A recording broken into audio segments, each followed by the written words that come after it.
Thanks to my friends over at Ubisoft Canada, I've been playing Assassin's Creed Mirage. I was hoping to have finished it by the time I made this video, but I've not.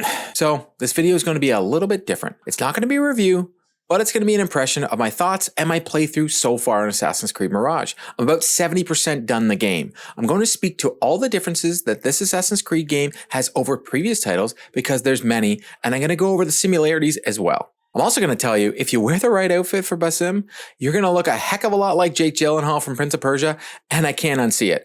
The man is beautiful. I'm hoping I'll be able to give you a better idea of what this version of Assassin's Creed is all about, and if it's worth your time, or maybe wait till a sale. I might even give you some tips and tricks, so buckle up.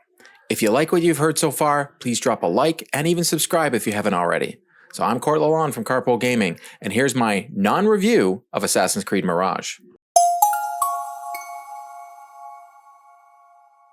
To talk about Mirage, I would be remiss not to mention that this isn't your epic 90-hour Assassin's Creed like we've been seeing in the past couple releases.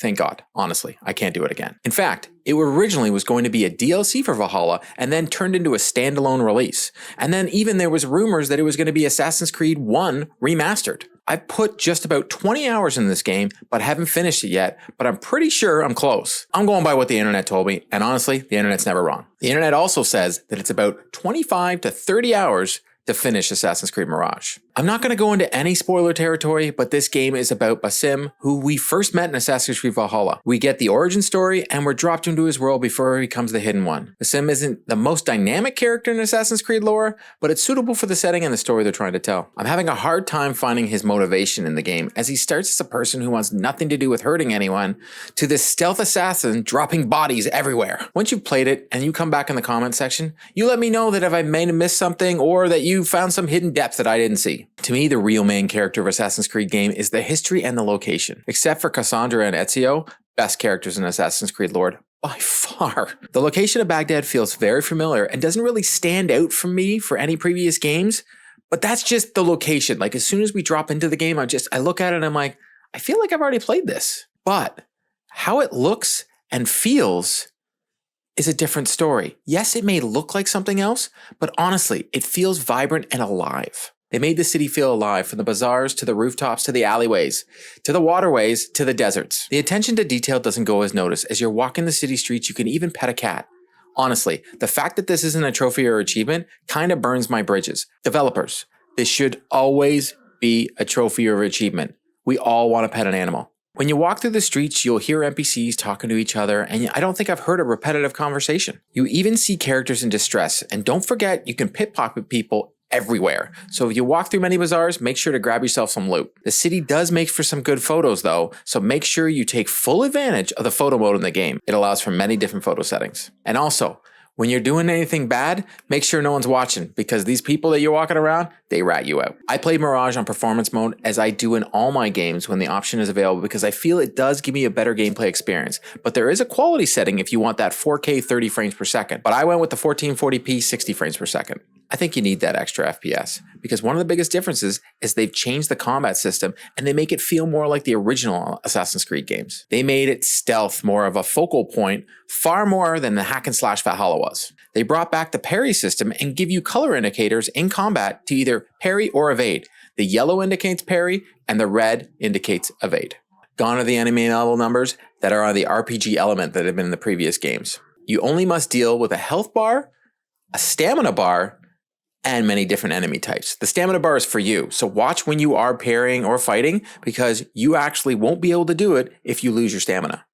The skill tree isn't as large as well, and you can reassign those skills at any time. That's a little tip there, right there. If you're going into a battle, as long as you haven't actually been in the battle, and you don't have the red bar across the top, you can actually change your skills and reassign them all the time. So you can actually reset them as long as you're not in battle. So you change your skills to match what you're about to do and match the playstyle. Your tools are a must use. And by completing various contracts around the city, you'll gain the necessary resources so you can upgrade them. And these contracts are not hard at all, and they're really quick, so you can quickly upgrade everything in your arsenal. As always in Assassin's Creed games, there's collectibles, but some help you unlock skills, weapons, and tools. Pretty much everything on Basim can be upgraded along with your tools that have even different levels and different perks for said tools. There's a little bit of a mechanics, but there's not many of them around that wheel. And as you unlock more skills, you can actually have 2 perks per tool. It helps you along the way, and honestly, it makes it a lot easier to play the game. One of my favorite perks from the tools is making enemies disappear after killing them. This is a must to remain undetected. With all these collectibles, it leaves you a lot to unlock on the map and do. It also allows you to either mainline the story and clean up after, or do all the contracts and acquire all the collections to upgrade Bowsah and make the story missions a lot easier. The focus on stealth is evident as how they lay out the missions, and for how do you complete them, because honestly, if you go in there guns a-blazing, you're going to get destroyed. So you're going to have to be stealth, because if they ring that bell, you're going to get swarmed with enemies. You have a new focus bar that you can upgrade and allow you to do multiple silent takedowns of enemies and make it look like Bowsah is in the Matrix. He goes from one enemy to another and he can remain undetected. To be honest though, yes, this helps you and you can actually upgrade it so you can actually kill 5 enemies at once, but it honestly makes it way too easy and it kind of takes you out of the game a little bit.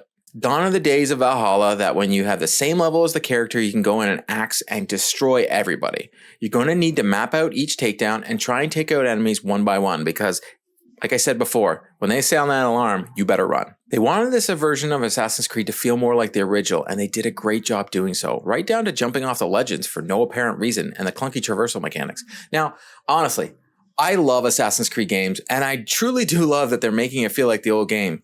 But we all hate it when we just jump off a ledge for absolutely no reason. The traversal looks a lot like it did in Assassin's Creed Unity. So I'm really wondering if the developers took a lot from it, because as you're traversing down the building, you do that little flip that we saw in Unity. The game loop is like all the other Assassin's Creed games before it, but does have a more nostalgic feel, which I did miss.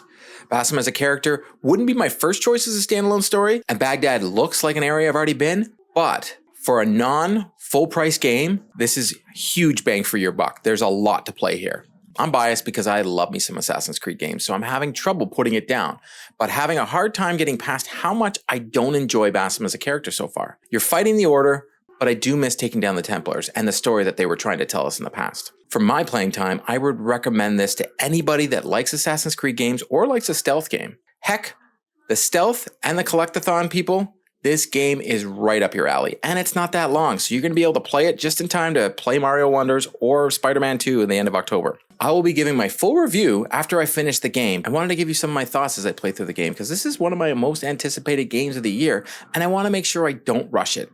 A lot of times when I'm doing a review, I kind of mainline the story. This time, I want to take my time with the game, because I love me some Assassin's Creed, and I'm definitely going to be getting that platinum. Let me know in the comments below if any of what I said makes you want to play the game more, or even doesn't want to make you play the game. But let me know. Stay tuned for more carpool coverage on Assassin's Creed Mirage on this channel, and please leave a like and subscribe. We'll see you next time.